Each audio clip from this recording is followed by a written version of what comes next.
Man, you got anything going today? No, I'm just hanging out. Um, is there a football game on? Uh, no, it's Tuesday. It's Darn it. Tuesday. Darn it. There's something else big happening on Tuesday. Tuesday. Tuesday. Looking at the calendar. Yeah, yeah. I'm looking at the calendar. Is November? Is this in November? Yeah, first week in November. All right. First Tuesday Daylight in November. savings. No, wait, Oh, that was Sunday. that That was was Sunday. Sunday. No, no, no. So it's 10:30 a.m. Pacific time. What time is it where you are? It is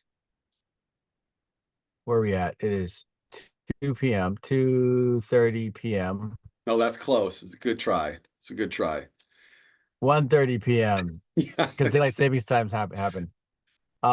We are just a few hours away from Kamala Harris declaring victory. No, I just want to throw that out there in the beginning. That's not what Sure. this podcast is about, but that's how I'm feeling right now. Sure. Good, good. Well, we will say that early evidence about turnout this today in the places that we really want to see turnout looks pretty positive. Looks pretty positive, folks. Things look positive, and the doors that we're knocking all are positive. They are. I am in Phoenixville, Pennsylvania. I'm in Phoenixville, Pennsylvania, which is around Doylestown. Well, no, it's 45 minutes away from Doylestown. That's where our team is based. But we are in Bucks County. We're in Bucks County. And we're hitting the doors that the party needs us to hit. So election days are strange animals because you can knock some doors and you can try to see what's going on online and what people are saying. But nobody really knows anything No, until you get to some data around early vote, first kind of vote drops. There's a pretty good chance today that we're going to have a very clear sense of who's going to win this presidential election by the end of tonight. Um, which is we not the way that we felt every day leading up to this. Almost. We were not thinking that. We were thinking it'd be a week before we get some kind of result. here's what we will know by tonight. We will know the results in Florida, which we don't expect to win, but we will just see if they're even close. Right. Okay. We will know the results in North Carolina and Georgia unless they're down to like literally hundreds or small thousands of votes. If either candidate is winning by, a good chunk in those states, we will know the results in those two states tonight. Their votes get capped. Each of them has 80+% of their total vote already in Yeah. before today. All right. Crazy. Unprecedented. We will probably know the results in Michigan today because Michigan passed a law after Hmm. 2020 because the Democrats got control of the legislature, passed a law that said, yeah, you can tabulate votes, which means pull them out of the envelope, mail votes, Yep. pull, or if you've gone in person to vote in Michigan this time, you still vote with a hard piece of paper, you can still tabulate those. So Michigan's going to have that ready to go when the numbers start to get reported. Those three states will tell us an awful lot. And Pennsylvania, well, Pennsylvania, we knew on election night of 2022 that John Fetterman had won Pennsylvania. And Hmm. so there's a decent chance that if Harris gets the kind of Fetterman-esque numbers, then we'll know Pennsylvania tonight too. Certainly by tomorrow, but tonight we expect it to have a Yeah, good well, sense of it. we'll also see this will be probably Florida, Georgia. We'll see Trump start to declare victory early, Right, right? He'll right, try to get right. us to stop counting. He'll truth social something that says, he's got it in the bag so that votes that are counted later, he can call them fraudulent. And he'll start trying that out in Florida and then Georgia for sure. Yeah, and he's got when those votes don't appear for him in the kind of massive numbers that he's been claiming are going to be the case, he's going to say declare victory and also go on the attack about the fraudulent nature of this election, right? Yeah. And that's when we're going to start to see how aggressive is he going to go, and Yeah. how much will people respond to that? How, like, in favor, how much will his allies respond in support of him? The Republican Party faces an existential question tonight: is Hmm. do they pick up his message and run with it, or do they say goodbye? Yeah. Okay, goodbye. And we'll see that from the state Supreme Courts. Um, we'll see that from the folks who run the county electors offices. We'll see our election offices.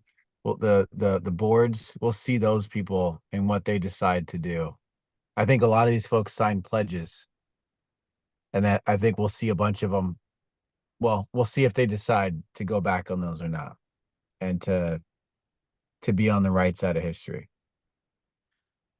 So, we're finishing our 7th year as an organization, Common Power, and we have hundreds and hundreds and hundreds of volunteers who have only met us in the last 3 months. Okay. And so we don't want to do a long podcast here this morning, but Charles is sitting in a car in Phoenixville. I think it's interesting as Phoenixville. Okay, Oh yeah, it's very cool. Phoenixville, Pennsylvania. I And you plan this, David. I plan to be in Phoenixville when democracy makes a comeback. totally, totally. And so look at, if I'm going to be the United States, my map is the United States, and looking at you. So over here, you started the weekend over here in Arizona. All Yep. right. And then you flew. Where did you go? Oh wait, no, you got to do it from the point of view of the viewer here. So it's this other hand. It's this hand. This is the West Coast over here. Okay. Yeah. West Coast. Okay. Yeah, yeah, And yeah, you yeah, yeah. you flew this way. Where'd you So go? so hold on. Started in Phoenix, Arizona, Scottsdale, largely. Yeah. Uh, we did a little bit north of Phoenix, and we did a little bit south of Phoenix. Knocked doors for the first woman of color to be president, knocked doors for the first Latino senator in the state, Ruben Yes, Gallego, and we knocked doors for Dr. Amish Shah, who would be the first Indian American in the state legislature. Okay. that's right. That's right. U.S. House. Our state ledge. That's state ledge. No, It's no, not a no, no, house. no. You're right. It's the first Indian Okay. American to represent Arizona in the House in the In the U.S. U.S. district. House. Yeah, That's right. To take down Kirkpatrick. Schweitzer. Schweikert, Schweikert. Dave Schweikert. David Schweikert. Yes. Okay, Oh, this is okay. it over here. We're over here. You're over here, You man. got it. Yeah, that's Arizona. So Okay, wait. that was on Saturday. You see what this says? This candle smells like. Can Like you, electing Kamala Harris. yeah, this Yes. is you. This is you. This is you. Okay. Okay, got it. On the candle. That's good. Yeah. All right. And then that evening I hopped on an airplane and flew over to Michigan. All right. Michigan, which is, people say is an okay state. Michigan. Okay. All There's some right. pretty good people that are from Michigan. All right. Um, So uh, just give us a little bit of insight about what that's like. You fly to Michigan and you come, what do you get off the plane and go straight in? And what's the energy like? yeah, so it's a red eye flight. So we get off the plane and we drive directly to the morning meeting the next morning for that team in Detroit, in Warren, Michigan. So not exactly Detroit, but a town that's in need. Are you looking for something else to be Yeah. Michigan Yeah. there? Just keep going, man. Just keep going. Yeah. Just keep Oh, going. these props Oh, yeah. live. I This got is it, man. good. I got it. I got it. I got If it. only you had a whiteboard or something. So we get off the plane and we're dead tired, right? Because we just, we're going against the time zones, and we are or with the time zone, and we land, we've lost time. We get like 2 or 3 hours, of sleep on the plane, and sleep on the plane is not real sleep. No. You're just still for a long period of time. And then we hit the ground, and there's another 100 people there waiting to hear from us about how it's going. So this is my Detroit Lions mug. The Detroit Lions have been terrible as a football team for my entire life. All right. But you know what? They're really, Until really just good now. this year. Yeah, Okay. yeah, yeah. They're really, really good this year. And you know what? like, there's a metaphor there. All right. There's a metaphor there. So you get there and like, is it a different vibe than what you're feeling when you're in Phoenix? Like, because Warren, It like, is. It is. Yeah. So Phoenix is interesting because it's a bunch of people from California and Seattle mostly. And yeah, they're right, people right, who right. they see Arizona as like a vacation spot, you know? So there's, yeah, I'm gonna go to my favorite whatever before or after my trip, or I'm gonna go visit family or something. A lot of people retire in Phoenix. Um, and so there's kind of that connection. Nobody retires in Detroit. I mean, I mean, nobody leaves their state or city to go to Detroit to go, buy a home and retire.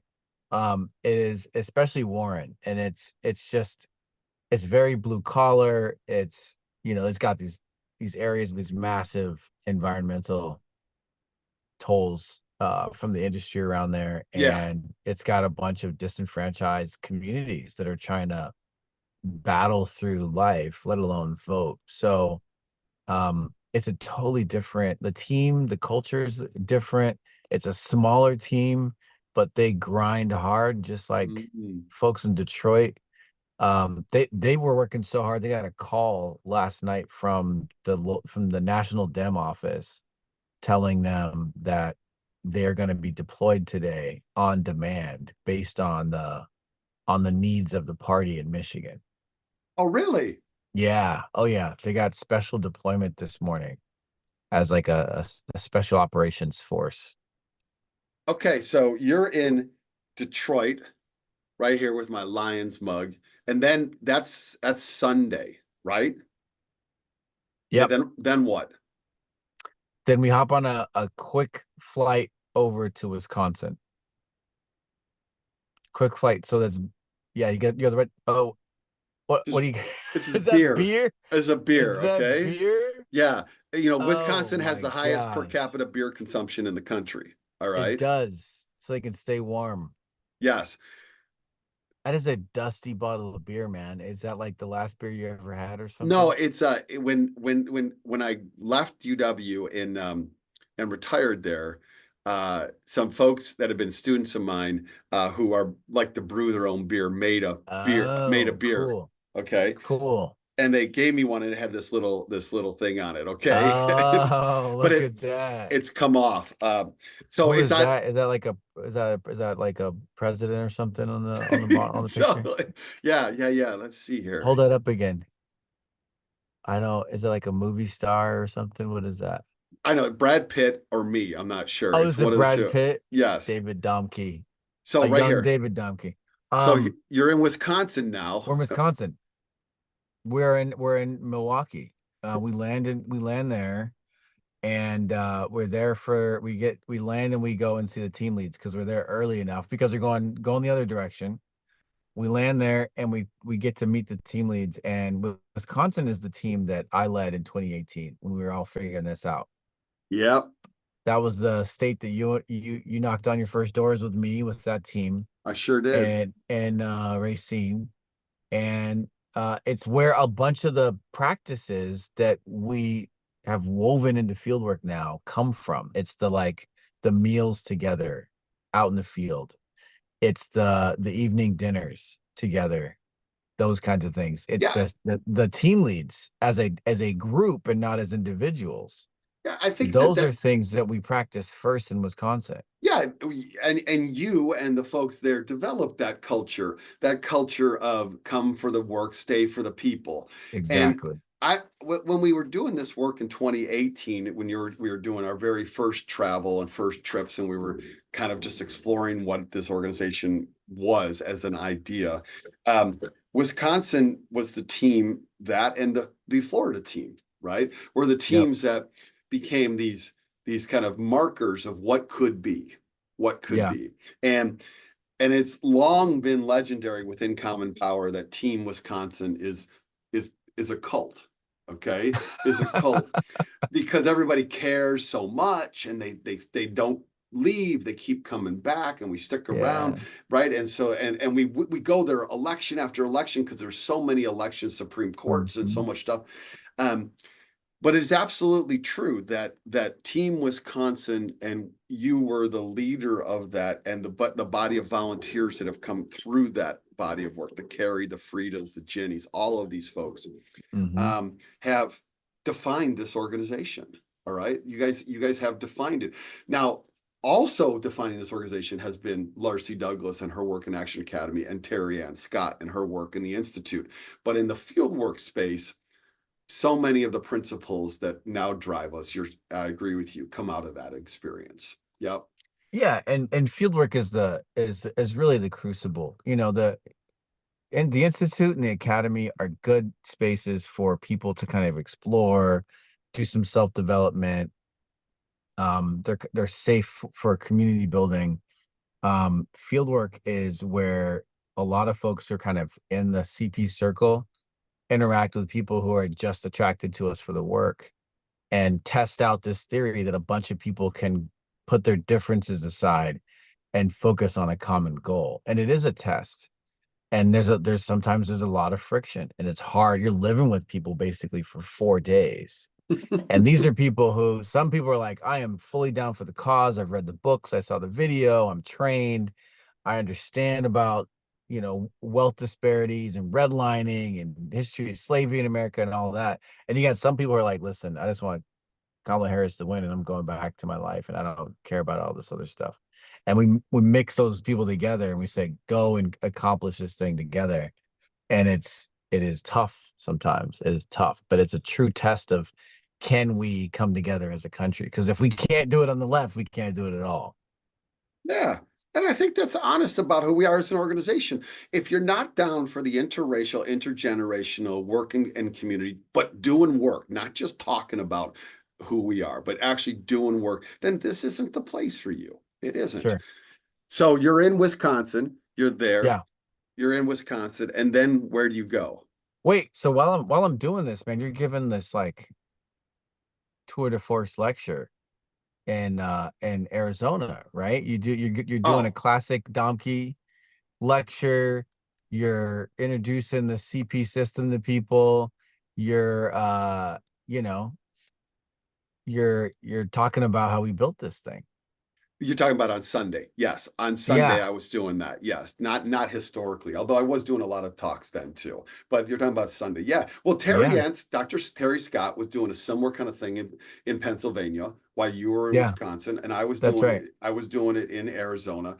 And that is certainly part of the great strength of this organization, is that every one of the senior leaders of this organization can deliver something that is uniquely valuable to the organization.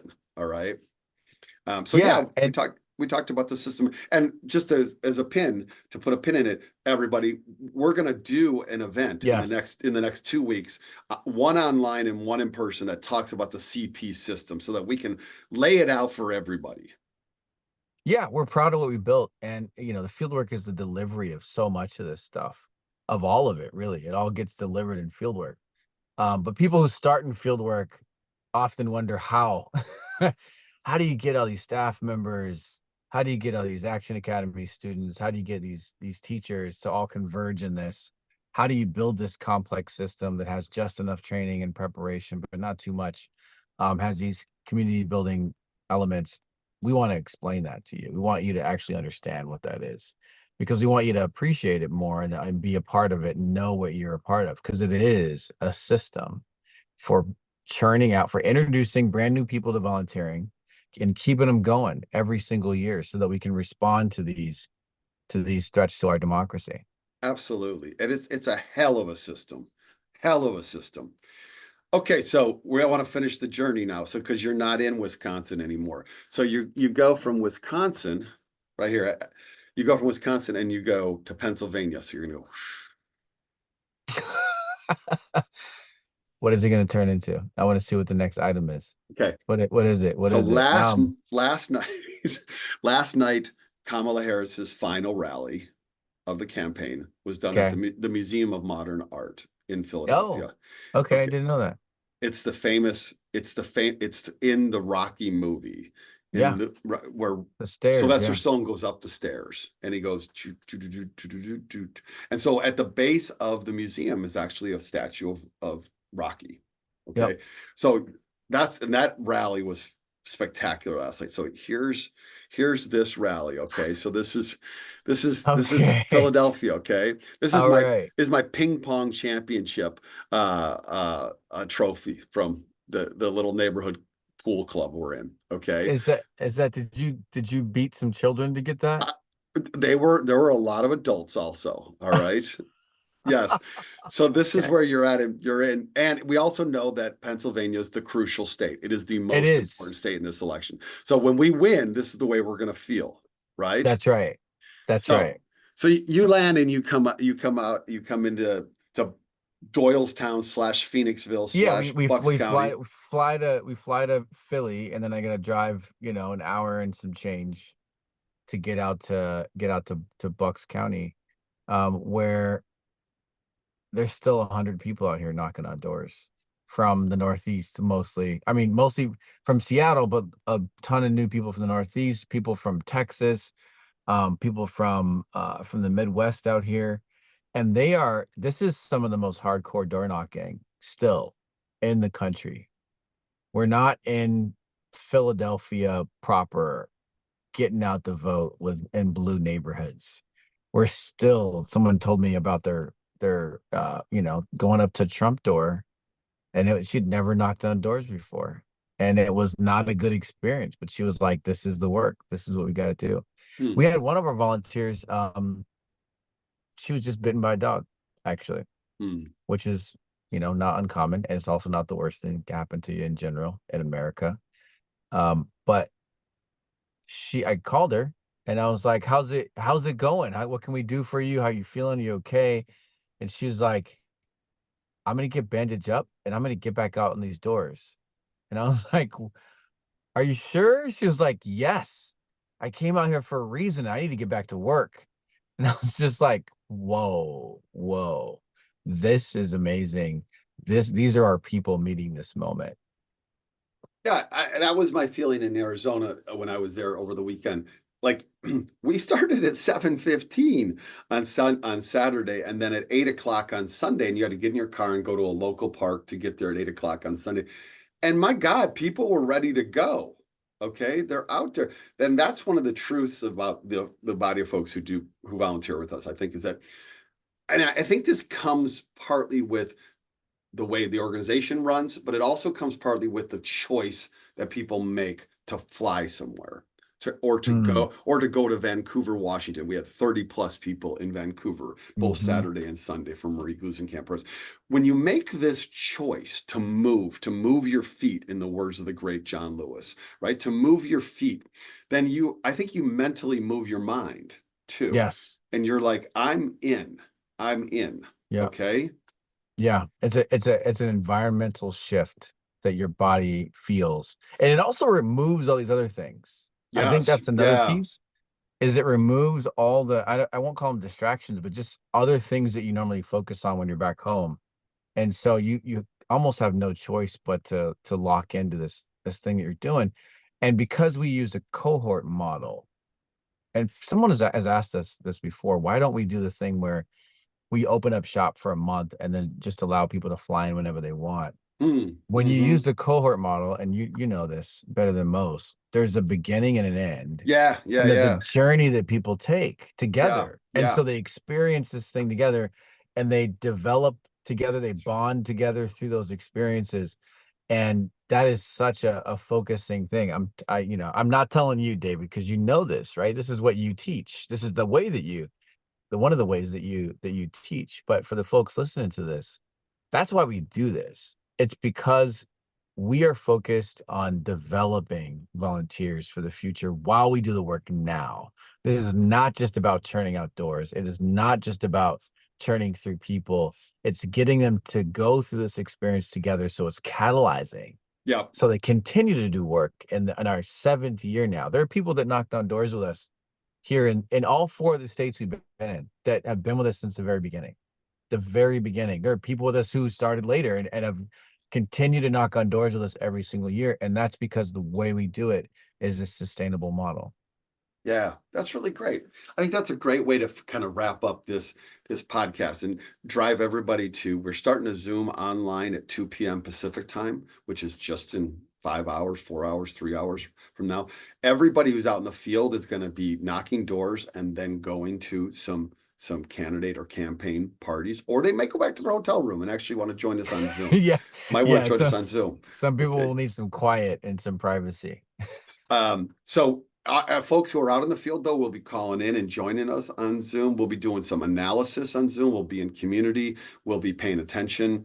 It's the way we do it. We always do this Yeah. in Common Oh, and Power. there's also going to be there are in-person watch parties one in Seattle at Stoop, where we normally do our stuff on Cap Hill.